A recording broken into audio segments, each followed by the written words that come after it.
অতীত চর্চা না করে বরং তা থেকে শিক্ষা নিয়ে সার্বভৌম রাষ্ট্র গঠনে সেনাবাহিনীকে এগিয়ে আসতে আহ্বান জানিয়েছেন প্রধানমন্ত্রী তারেক রহমান।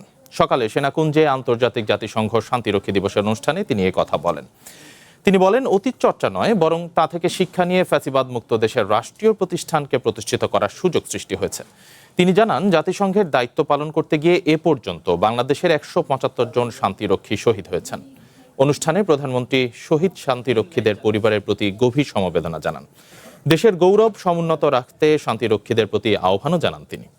প্রধানমন্ত্রী আরও বলেন, বর্তমান বিশ্ব পরিস্থিতিতে আধুনিক প্রযুক্তি নির্ভর চ্যালেঞ্জ মোকাবেলায় সরকার সশস্ত্র ও পুলিশ বাহিনীর আধুনিকায়নে কাজ করছে। শুধু অতীত চর্চা নয়, বরং অতীত থেকে শিক্ষা নিয়ে ফ্যাসিবাদ মুক্ত বাংলাদেশে বর্তমানে প্রতিটি রাষ্ট্র এবং সাংবিধানিক প্রতিষ্ঠানের সামনে স্বমহিমায় নিজেদেরকে প্রতিষ্ঠিত করার সুযোগ সৃষ্টি হয়েছে।